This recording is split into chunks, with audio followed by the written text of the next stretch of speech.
আমাদের লক্ষ্য এমন একটি ভূমি ব্যবস্থাপনা গড়ে তোলা যেখানে ভূমি সেবা গ্রহণের জন্য মানুষকে আর অযথা অফিসে ঘুরতে হবে না, যা আমরা ভিডিওতে একটু আগে দেখেছি। সেরকম একটি পরিবেশ আমরা চাই।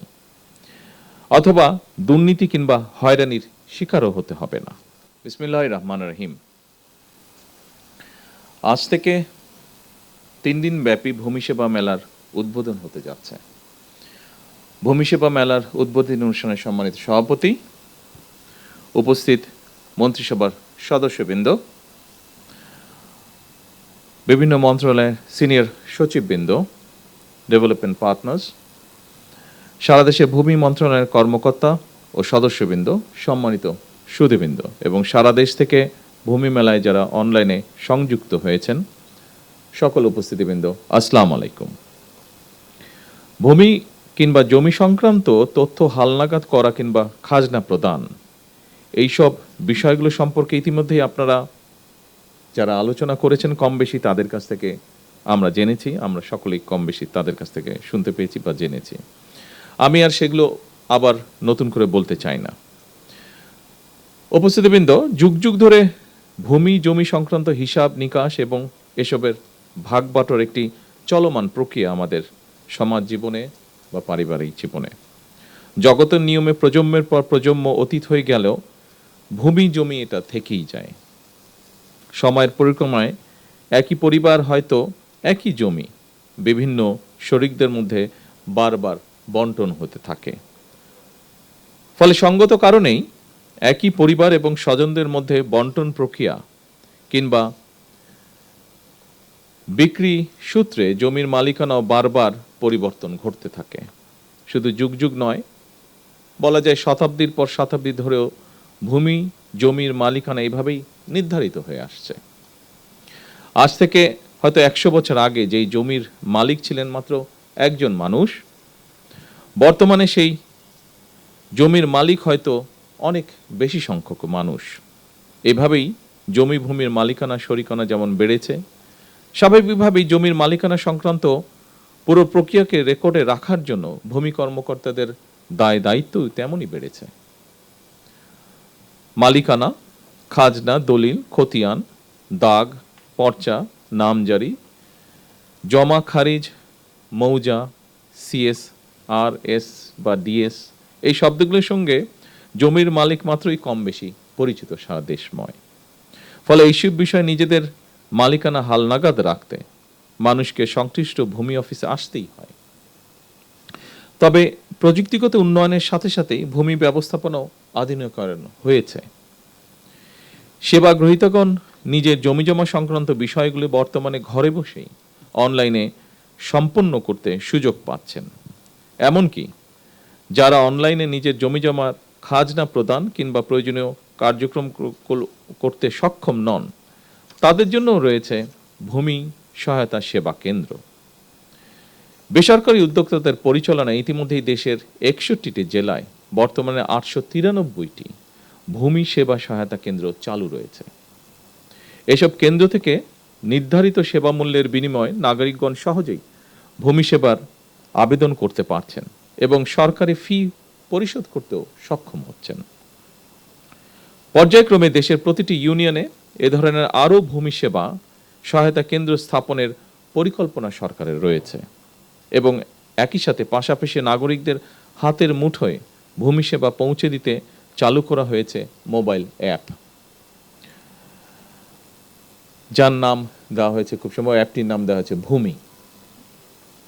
সম্মানিত উপস্থিতিবৃন্দ, আমি মনে করি ভূমি জমি ব্যবস্থাপনা যত বেশি আধুনিক এবং প্রযুক্তি নির্ভর করা যায়, জমি সংক্রান্ত বিরোধ সম্পত্তির পথও খুব সম্ভবত তত বেশি সহজ হয়ে যায়। জমি ব্যবস্থাপনার ক্ষেত্রে অনলাইন সুবিধা নিশ্চিত করায় আমি ব্যক্তিগতভাবে বিশ্বাস করি জমিজমা সংক্রান্ত দুর্ভোগ অনেকাংশেই লাঘব পাবে। একই সঙ্গে জমিজমা সংক্রান্ত বিরোধকে কেন্দ্র করে ভূমি অফিসগুলোতে মধ্যস্বত্বভোগীদের দৌরত্ব কমবে ইনশাআল্লাহ। চলমান এই ভূমি সেবা মেলা আধুনিক ভূমি ব্যবস্থাপনা এবং নাগরিকদেরকে নিজেদের দায় দায়িত্ব সম্পর্কেও আরও সচেতন করবে। সম্মানিত উপস্থিতিবৃন্দ, দেশের জনসংখ্যা বৃদ্ধির সঙ্গে সঙ্গে একটি খুব গুরুত্বপূর্ণ বিষয় যে আমাদের মাথাপিছু জমির পরিমাণও কমে আসছে। ফলে জমির অর্থনৈতিক মূল্য যেমন বাড়ছে, তেমনি জমি নিয়ে বিরোধ, মামলা মকদ্দমা এবং জটিলতাও বাড়ছে একই সাথে। অনেক ক্ষেত্রে এসব বিরোধ ব্যক্তি ও পরিবারের শান্তিও নষ্ট করার পাশাপাশি জাতীয় উন্নয়ন কর্মকাণ্ডেও প্রতিবন্ধকতার সৃষ্টির কারণ হয়ে দাঁড়িয়েছে। এমন বাস্তবতায় ভূমির পরিকল্পিত ব্যবহার, নির্ভুল রেকর্ড সংরক্ষণ এবং দক্ষ ব্যবস্থাপনা বর্তমানে সময়ের অপরিহার্য দাবি। উন্নত প্রযুক্তি ব্যবহার করে জরিপ কার্যক্রম পরিচালনার মাধ্যমে নির্ভুল ভূমি রেকর্ড প্রস্তুত করতে ভূমি মন্ত্রণালয় কাজ করছে। একই সঙ্গে ভূমি প্রশাসনের প্রায় সকল সেবাকে ডিজিটাল প্ল্যাটফর্মে নিয়ে এসে নাগরিকদের জন্য সেবা গ্রহণকে আরও সহজ, দ্রুত এবং কার্যকর করারও উদ্যোগ নেওয়া হয়েছে।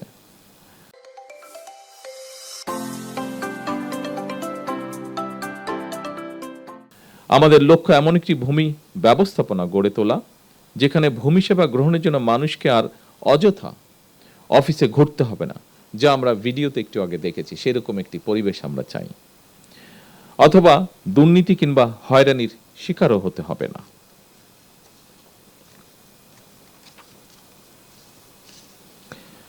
সম্মানিত উপস্থিতিবৃন্দ, দেশের ভূমি ব্যবস্থাপনাকে আধুনিকায়ন করে জমি জমা সংক্রান্ত বিষয়ে জনগণকে সহায়তার লক্ষ্যে সারা দেশে ভূমি সেবা মেলা আয়োজন এবং ভূমি ব্যবস্থাপনাকে আরও সহজ এবং আধুনিকীকরণ করার ব্যাপারে আমরা জাতীয় নির্বাচনের কয়েক বছর আগে প্রণীত ৩১ দফা এবং সর্বশেষ নির্বাচনী ইশতেহারেও বিষয়টি উল্লেখ করেছিলাম।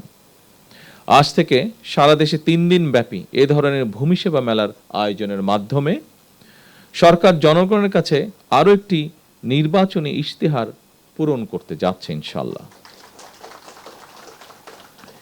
এভাবেই সরকার পর্যায়ক্রমে একের পর এক নির্বাচনী ইশতেহারের প্রতিটি দফা বাস্তবায়নের মাধ্যমে জনগণের কাছে দেওয়া ওয়াদা পূরণের রাজনীতিকে এগিয়ে নিয়ে যাবার চেষ্টা করছে। শুধুমাত্র জমি জমা সংক্রান্ত বিষয় নয়, প্রতিটি ক্ষেত্রেই জনবান্ধব কর্মসূচি নিয়ে সরকার জনগণের কাছে দায়বদ্ধ থাকতে চায়। কারণ দীর্ঘ ১.৫ দশকেরও বেশি সময় ধরে ফ্যাসিবাদ শাসন শোষণের জাতাকলে পৃষ্ঠ দেশের জনগণ বর্তমানে রাষ্ট্র এবং রাজনীতিতে তাদের অধিকারের প্রতিফলন দেখতে চায়। এ কারণেই বর্তমান সরকার রাষ্ট্র পরিচালনার প্রথম সপ্তাহ থেকেই নির্বাচনী ইশতেহার এবং জুলাই সনদের প্রতিটি দফা পর্যায়ক্রমে বাস্তবায়নের দিকে মনোযোগ দিয়েছে। সম্মানিত সুধীবৃন্দ, সারা দেশে বিভিন্ন পর্যায়ের আদালতগুলোতে দেওয়ানি এবং ফৌজদারি সব মিলিয়ে খুব সম্ভবত ৪৭ লাখেরও বেশি মামলা বিচারাধীন রয়েছে। এর মধ্যে জমিজমা সংক্রান্ত মামলার সংখ্যাই বেশি। সুতরাং এই মুহূর্তে সরকারের সামনে প্রধান প্রায়োরিটি হচ্ছে আদালতে বিচারাধীন মামলা দ্রুততম নিষ্পত্তি। তবে প্রচলিত আদালতের বাইরেও জমিজমা সংক্রান্ত বিরোধ নিষ্পত্তির জন্য গ্রাম আদালত কিংবা অল্টারনেটিভ ডিসপিউট রেজুলেশন এডিআর অর্থাৎ বিকল্প বিরোধ নিষ্পত্তির মতন আইনানুগ ব্যবস্থার মাধ্যম অবলম্বনের দিকেও জোর দেওয়া জরুরি বলে আমরা মনে করি। এতে একদিকে বিরোধ নিষ্পত্তিতে যেমন অল্প সময় লাগবে, অপরদিকে অনেক ক্ষেত্রেই বিরোধ হয়তো শত্রুতায় রূপ নেবে না। বিকল্প বিরোধ নিষ্পত্তির ক্ষেত্রে আলবার্ট আইনস্টাইনের একটি তাৎপর্যপূর্ণ উক্তির কথা আপনাদের সামনে আমি তুলে ধরতে চাই। তিনি বলেছিলেন, peace cannot be kept by force, it can only be achieved by understanding. বিশেষ করে জমিজমা সংক্রান্ত মামলা বা দেওয়ানি মামলাগুলো পর্যায়ক্রমে নেগোসিয়েশন বা আলোচনা, মধ্যস্থতা বা সালিশ কিংবা সমঝোতার মাধ্যমে বিকল্প বিরোধ নিষ্পত্তির পথ কার্যকর করা গেলে একদিকে আদালতে বিচারাধীন মামলার জট কমবে, অপরদিকে দ্রুততম সময়ের মধ্যে জমিজমা সংক্রান্ত বিরোধ নিষ্পত্তি করাও সহজ হবে। সম্মানিত উপস্থিতিবৃন্দ, জমি বা ভূমি শুধু এক টুকরো সম্পত্তি নয়, বরং মানুষের জীবনে এটি এক ধরনের নিরাপত্তা, নির্ভরতা, অর্থনৈতিক স্থিতি, জীবিকা এবং ভবিষ্যতের ভিত্তি। এই উপলব্ধি থেকেই জমি ব্যবস্থাপনাকে হয়রানি ও দুর্নীতিমুক্ত করার অঙ্গীকার নিয়ে জনগণের দোরগোড়ায় রাষ্ট্রীয় সেবা পৌঁছে দিতে বর্তমান সরকার কাজ করছে। আমি ভূমি মন্ত্রণালয় মন্ত্রী থেকে শুরু করে এই মন্ত্রণালয়ের সঙ্গে সংশ্লিষ্ট সকল কর্মকর্তা এবং কর্মচারীদের দৃষ্টি আকর্ষণ করে বলতে চাই, সেবা প্রদান জনগণের প্রতি করুণা নয়, বরং জনগণের সেবা নিশ্চিত করা আমাদের দায়িত্ব বলেই আমি মনে করি। আমাদের লক্ষ্য একটি হয়রানিমুক্ত, প্রযুক্তি নির্ভর এবং নাগরিক বান্ধব ভূমি ব্যবস্থা প্রতিষ্ঠা করা, যা দেশের টেকসই উন্নয়নকে আরো ত্বরান্বিত করবে। উপস্থিত সুধীবৃন্দ, কৃষি জমির অপব্যবহার সম্পর্কে আমাদেরকে অবশ্যই সতর্ক থাকতে হবে। কৃষি, অকৃষি জমি কিংবা এক ফসলি, দুই ফসলি বা তিন ফসলি জমির ব্যবহার এবং ব্যবস্থাপনা নিয়ে হয়তো অন্য একটি ইভেন্টে আমরা আলাপ করতে পারি। তবে আজ থেকে সারা দেশের সকল জেলা উপজেলায় শুরু হওয়া ভূমি মেলার মাধ্যমে জনগণ নিঃসন্দেহে উপকৃত হবেন। কারণ মেলায় ইনামজারি, অনলাইনে ভূমি উন্নয়ন কর প্রদান, রেকর্ড সংশোধন, খতিয়ান গ্রহণ এবং ভূমি সংক্রান্ত যে কোনো অভিযোগ নিষ্পত্তির সুযোগ থাকছে। অনুষ্ঠানে আপনাদের সঙ্গে যুক্ত হতে পেরে ঢাকা এবং ঢাকার বাইরে অবস্থানকারী সকল কর্মকর্তাবৃন্দের সঙ্গে যুক্ত হতে পেরে আমি আনন্দিত এবং গর্বিত। সম্মানিত সকল উপস্থিতিবৃন্দ, একটি আধুনিক রাষ্ট্র গড়ে তুলতে স্বচ্ছ, জবাবদিহিমূলক এবং জনবান্ধব ভূমি ব্যবস্থার বিকল্প নেই। আমি এই ভূমি মেলার সাফল্য কামনা করছি। আল্লাহ হাফেজ। বাংলাদেশ জিন্দাবাদ।